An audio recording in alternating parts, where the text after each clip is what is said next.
Hey guys, I'm ARHartie, blogger and joy strategist from chasing-joy.com. This is going to be hopefully a quick video. I say that a lot and then I ramble on, but hopefully this will be a quick video, TTC related. So you guys know from past videos that I had my transfer a little while ago on October 13th. Thank you so much for your patience. I know my videos are delayed and it's annoying for you guys who are watching because you want to know. But I appreciate you guys respecting that my videos are delayed on purpose. So it's not like I forgot. They're delayed so that I have time to mentally, emotionally adjust to the different things that happen during the TTC process. And also so that I have time to tell my family and people who are important to me in real life. Not that you guys aren't important to me in virtual life, but people who actually know me in my real life so that I have time to discuss anything important with them because it's very important to me to not hurt people's feelings by having them find out important things about my life on the internet, because I've been on the other side of that and definitely have had my feelings hurt finding out things through social media that I felt I should know as a friend before random people in the world. So thank you guys for your patience with that. That being said, you guys know I had the transfer back on 10/13. So I did track all my symptoms during the 2-week wait, and I'm calling them progesterone symptoms.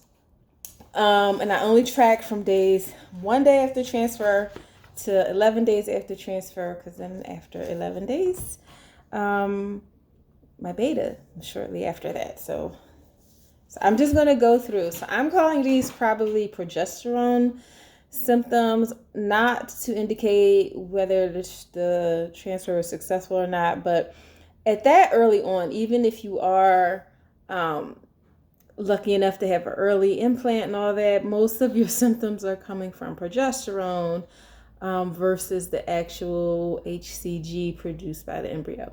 And I'll say that's definitely true in my case, especially considering I take twice the amount of progesterone as is typically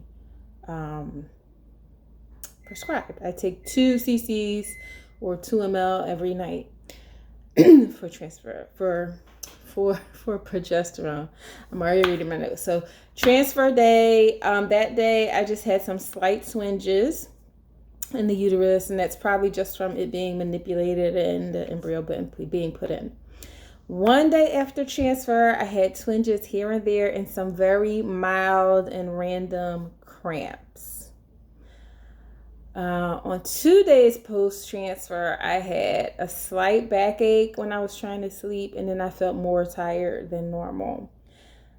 So already this is different, I remember, from the transfer that led to baby Joy Chaser, because I know, well, I won't say I know, I think I felt implantation with him on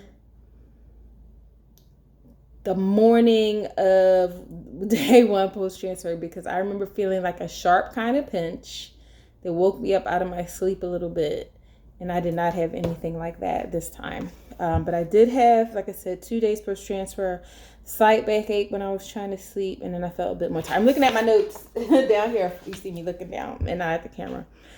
On 3 days post-transfer, okay, this was the most crazy symptom or side effect, I should say. I've never experienced this with any IUI or embryo transfer in the past. And I pretty much have taken progesterone in some form or all of those. I had a hot vagina. It's so weird, and it's not like and I tried to Google it, but when I Googled it, it kept burning and itching kept coming up like a STD. And it wasn't a burning like a physical feeling of like it burned when I pee or anything. It felt hot, as if like a hot fan was blowing on my vagina. Like I needed to open my legs and cool off. Like it was crazy. I'd never experienced that before. It was very bizarre. but it just felt hot. So I don't know if that was like a lot of blood flow in that area or what, but it was I just called it a hot vagina. I also had slightly sore boobs. I had the back discomfort again and cramping to the point that it interrupted my sleep. On day 4, I had sore boobs. I felt heaviness in my pelvis, and I felt like tight hips, and I had some tingling in my right nipple. On 5 days post-transfer, I had more cramping, slight cramping. I had backache again. I still had the heaviness in my pelvis, and I felt twinges from the side of my right ovary, and then I had like a random pimple. So, knock on wood, my skin is pretty good, and I do get hormonal breakouts. So it was a little significant to just have a random pimple pop up. On 6 days post-transfer, I felt sore in my pelvis, kind of like achy, which is a little weird. I still had a minor backache on and off, and then I had slow bowels. So I don't normally have issues with my bowels being slow, pretty regular, and because I take the metformin, that sometimes gives me an upset stomach. So I usually have, if anything, I have the opposite. So the slow bowels was definitely different. On 7 days post-transfer, I had a few random sharp twinges, and it felt like I had a side stitch in my pelvis. So, you know, like that, like I needed to stretch it out. Like, you ever been running and you haven't run for a while and you get like that cramp under here and it feels like you kind of have to work it out. I felt that, but in my pelvis. 8 days post-transfer, still sore in my pelvis, and that was the only symptom or side effect that day. 9 days post-transfer, not much was going on. I just felt random sharp twinges. And then on 10 days post-transfer, I felt tired. I did not feel well, and I just felt in general like blah.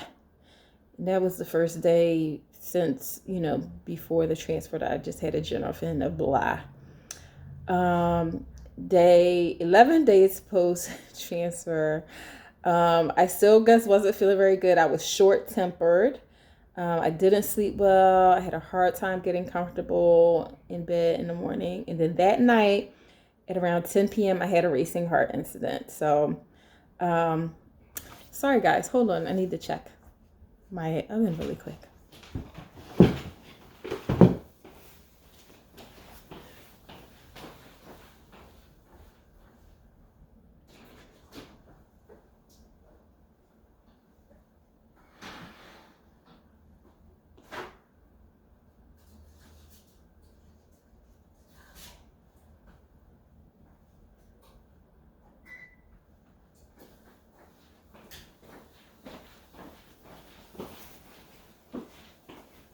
Okay, sorry about that. I'm back. Know what I'm not gonna do? Edit that out this video because I don't have time. I'm actually recording this during my lunch break, so as I had some food warming up in the oven and I could suddenly smell it. I didn't want it to burn. So yes, 11 days post-transfer was another day where I felt blah, I guess. I was tired. I felt short-tempered. I didn't sleep well. I had a hard time being comfortable in the bed in the morning. And I didn't write down why I had a hard time feeling comfortable. I think I probably was still having like the lower back discomfort and pelvic discomfort. And then that night I had the racing heart incident. So you guys remember from the video, I talked about this where I went to the cardiologist. So I get these random kind of rapid heartbeats a few times a year. It started when I was pregnant with baby Joy Chaser, and they said it's common for pregnant women when certain hormones kind of surge, that it could make, or not just surge or dip off, like hormonal change, a sudden hormonal change can make my heart start to race. So that happened, and that really sucked. And what made it suck even more was when I went to the cardiologist, right, they gave me a new prescription. So I didn't realize they gave me the wrong prescription. So they gave me the prescription for the extended release form of the medication, which that's for someone who maybe has the racing heart incidents frequently, where they need to take the medication daily so that it's always in their system. I don't have the racing heart incident daily. I only have them a few times a year. So my medication is supposed to be the like normal dose, not the extended release, the one that just breaks down, metabolizes normally in your body. And I take it just kind of like a rescue dose, like a rescue, I'm going to say rescue dose. So I only take it if I'm having racing heart incidents, and normally it would make the racing heart stop within like an hour. This time it was taking so long, and I like took another one, and then I realized that it said extended release, and I'm like, oh my gosh, these pills are going to take forever to like metabolize and break down. So I had the racing heart incident for hours, and I was to the point where almost going to the ER when it finally stopped.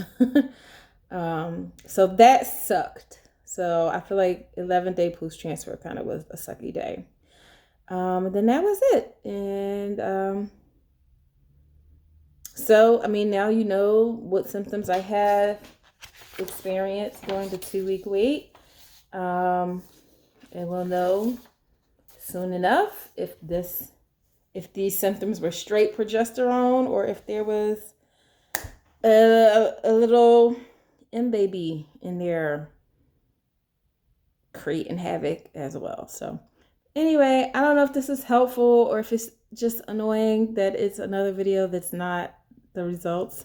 But I really should have done this when I did the ERA, and I had a lot going on, and I just didn't take note of all my symptoms each day.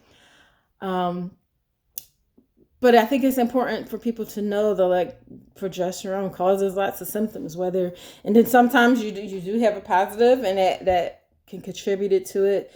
But for those first few days, like it's really the progesterone that's going to be messing with your body, and what that can look like and feel like, and it's different for everyone. So this is what it was like for me. So anyway, thank you for joining, and thank you for following my journey. And I'm trying to think, what should we put? Okay, I have to look through my emojis. Okay, how about if you watch to the end, let's put up the fingers crossed emoji, crossing fingers for positive outcome for the transfer. Okay. All right, guys, that's all I have for now. Thank you for watching. Bye.